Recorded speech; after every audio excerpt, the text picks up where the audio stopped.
Hello, everyone, and welcome to the movie show. I'm your host, Tyler Calkins, and today we're going to be doing a movie review for Birds of Prey and the Emancipation of One Harley Quinn, or something like that. Birds of Prey, the new Harley Quinn movie. This is one of my most anticipated movies of this year, at least in my top 10. I was very excited to watch this movie just because, yes, we had Joker, more recently as a DC film, but that was not a DCEU proper film. This is one of the first DCEU proper films that we've had since Shazam.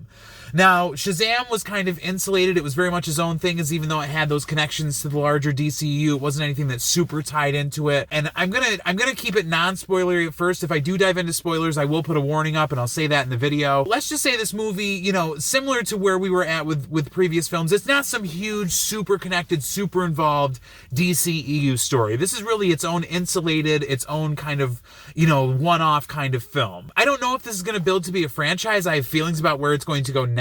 But personally, from what I saw, it's definitely like this is its own insulated thing, and I think it's a very specific reason why it's an insulated thing. So as I've mentioned maybe in my previous video, my top 10 most anticipated movies of 2020, what I feel like Wonder Woman is about to be, at least from what I've read, at least from what I've seen online, is that Wonder Woman 84 is about to be a full-on reboot of the DCEU. So that's why I feel like this movie, really was its own standalone thing, because it wanted to be very clear about I don't want to connect to anything else because we're about to have a big changeover, a big reboot coming up. So I think that makes a lot of sense. I'm going to dive deeper into that, later on as I get into spoilers. As far as the acting in the film, obviously we've seen some social media reviews already coming out earlier this week if you're following, this film. And what I saw that I appreciated was, and what I agreed with, is that yes, Harley Quinn, Margot Robbie's performance as Harley Quinn really is more the enjoyable parts of the film. Also, Ewan McGregor as Black Mask, a really fantastic job by him in the movie. There's these other pieces that are good and fun, but nothing really rises to those two characters being as great as they are. Love for Mary Elizabeth Winstead's performance in this movie, but I feel like she was better in Gemini Man, and I wish I would have gotten more of what that was from Gemini Man in this movie, and we weren't getting that as much. So that left me a little disappointed. But again, she does do a good job. Jernese Smollett-Bell, who plays Black Canary, also is a nice little piece in the film. Again, I wish maybe she had more to do, but ultimately she is a nice piece within the movie. One thing that I'm seeing a lot of praise for that I really didn't understand was there's a lot of love and praise for the action sequences within this movie. And for me, I didn't agree with that they were these great action sequences. I felt like they were okay. I felt like they were pretty run-of-the-mill. I felt like some of the action sequences, like the way they were choreographed, it almost seemed like it wasn't real. It almost seemed like it was too choreographed or too stylized or too, just whatever it wasn't fully working for me. It didn't seem real at times of it. It just seemed like choreographed action. And that I didn't really love. I think people may, obviously from the people in the reviews that I've seen, really enjoying those action sequences. But for me, it didn't work in that way. That did not work for me. Ultimately, for me, it's an okay movie, but I wouldn't say that it's great. I wouldn't say that you absolutely have to go watch this movie. But I think if you're a fan of Harley Quinn, you should, because she's wonderful in the movie, and she's wonderful in this role, Margot Robbie as Harley Quinn. They had there was cool pieces to the film. It was, but it didn't really commit to anything. I think it could have been braver and actually committed to where it was going as far as a story, but it was just kind of, it was okay. It was okay. It was not anything that I would write home about. It's not anything that I'm in love with. I think it could have done a little bit more. I don't know how well it's going to do this weekend either. I mean, the theater that I was in was packed, but it is a Thursday night. That is to be expected. Those are the first viewers of a movie. They're always going to pack a theater Thursday night, the most diehard fans. So it was a fuller theater, but again, I don't know how well this is going to do over the weekend or with repeat viewings or anything along those lines, because it feels more like a one and done. It doesn't feel like there's a lot going on with this movie. So that's kind of left me disappointed. I don't know how the rewatchability of this movie is going to go. That said, I think it's safe. I'm going to dive into a little bit of spoilers. So if you have not seen the movie and you do not want to stick around for this, go ahead, pack it up, go watch the movie. Which I if you're a DC fan, if you're a fan of these movies, you should watch them. You should watch this one as well. But it's definitely near the bottom of my list of DCU films, not near the top. Now I'm going to dive into some spoilers. So if you haven't seen the movie, check out, spoiler warnings up, get on out of here, come back after you've watched the movie. We'll continue the conversation then. As far as some big spoiler stuff, obviously she breaks up with the Joker. That scene of her driving the truck into Ace Chemicals is not she doesn't kill Joker there. Joker actually really doesn't make any type of face appearance. There is one baby tiny cameo of the Joker, and it's just kind of the back of his head and Harley and him tattooing some guy's face.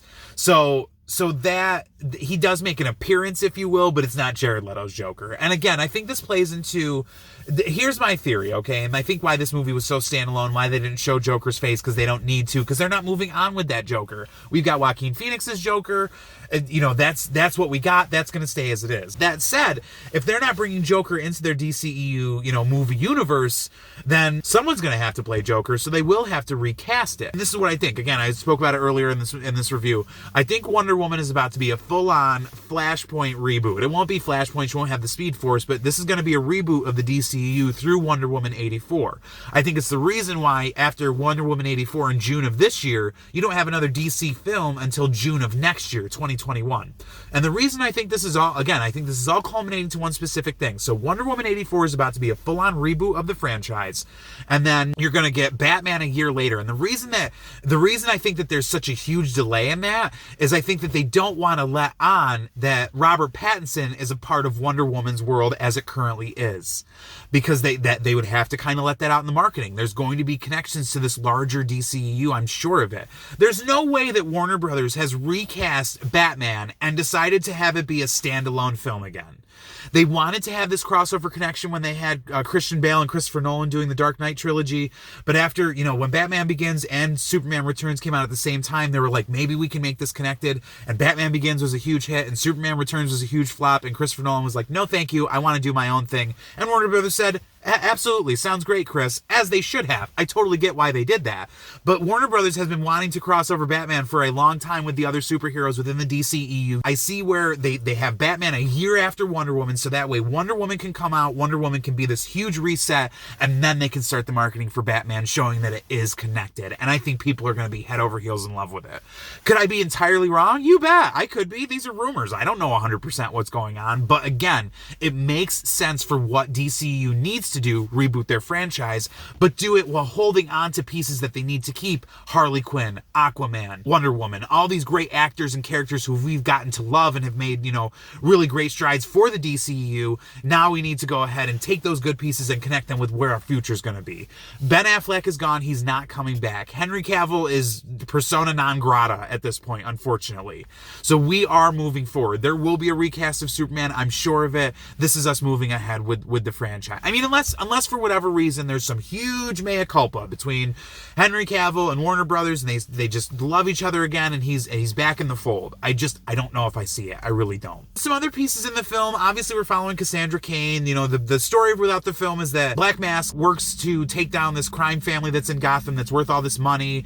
They have all their offshore accounts written on this diamond that they're trying to get from this kid who pickpocketed it. Cassandra Cain is that kid who pickpocketed it. So they're trying to hunt down this kid. Harley gets betrayed, so she says, screw it, I'm not going to protect the kid. I'm just going to sell the kid to Black Mask. So that's kind of the story of the film. It's okay. Again, it's an okay story, but it's not anything that lights my fire. It wasn't anything that got me going. It wasn't anything that was phenomenal. It was okay.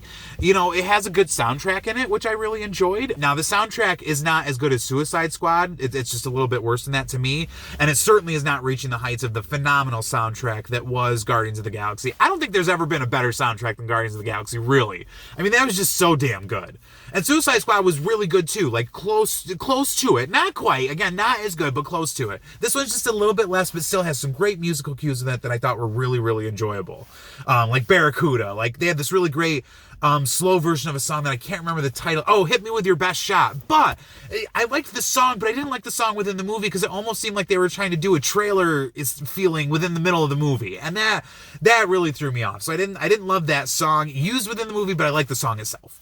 But there's many other songs in the movie that I enjoyed that I thought the soundtrack did a really good job of. Again, really enjoyable performances from Huntress, Mary Elizabeth Winstead, from Jurnee Smollett Bell as Black Canary. You get some good pieces there. Even Rosie Perez as Renee Montoya was really enjoyable and fun, but there was just, the comedy didn't really land for me as full. There could have been better humorous moments throughout the movie that worked better. Some of it was good. Some of it I laughed out loud, a couple times. But again, it wasn't as funny as other films that I've seen. And I hate to compare it because I know so many people feel sensitive about such things, but it didn't rise to some of the humor that you get from, say, like an MCU film.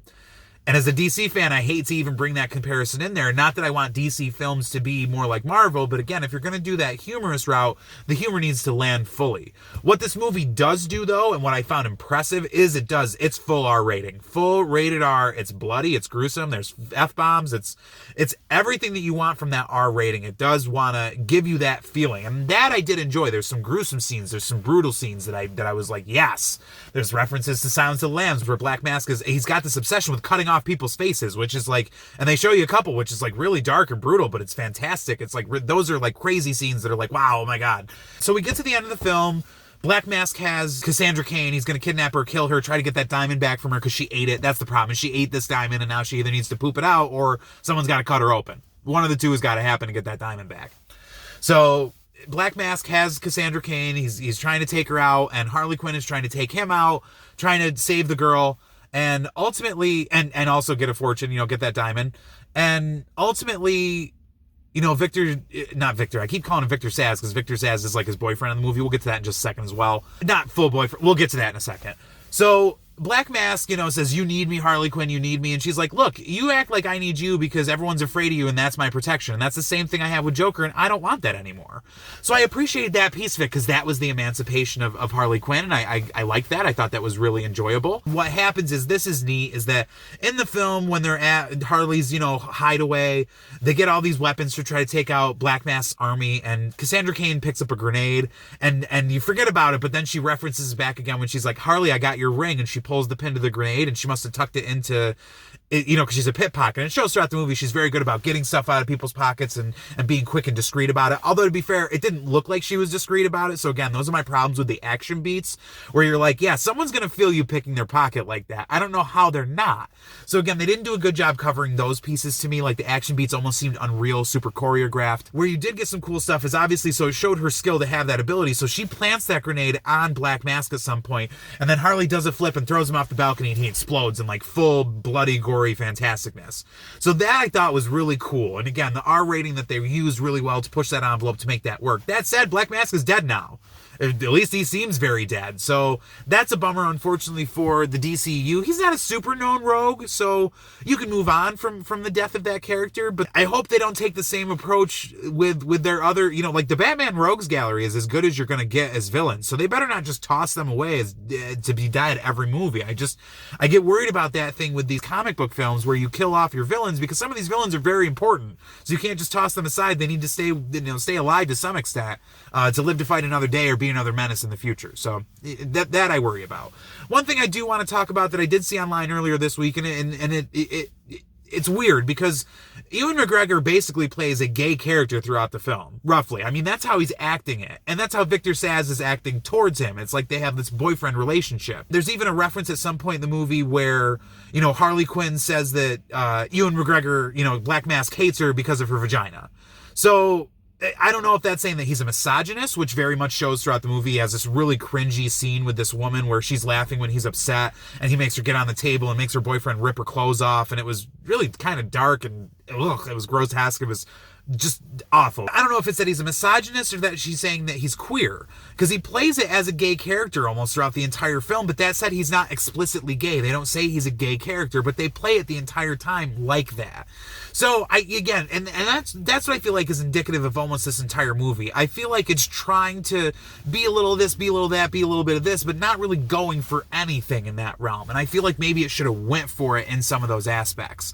Where it did go for it, though, and what I did enjoy, again, that hard R rating, it's got language, it's got violence, it's got what you want from that type of R rating, and it's really neat in that way that it leans into that, as it should. If it was PG-13, it wouldn't have been able to get away with some of the things that it did. So again, I appreciated those pieces of it. It's an okay movie, enjoyable, but again, nothing that is remarkable, nothing to write home about, nothing that to me is very memorable. What are your thoughts? Have you seen the movie yet? Are you if you haven't seen it, are you very excited for the movie? Is it something that you're interested in? Are you excited for the future of the DCEU after we've gotten, after the fall off of Justice League, but the successes of Aquaman, Shazam, Joker, now it seems a little bit like Birds of Prey. Are you excited for the future of DCEU? Or, have you fallen off after Man of Steel, Batman, Superman? You were done. Or have you seen the movie, and what are your favorite parts of the movie? Go ahead, comment down below. If you like this video and you want to support this channel, don't forget to hit that like button, hit the subscribe button, and ring the bell to the top. That way you don't miss any of my new content. As always, thank you for watching. We'll see you soon.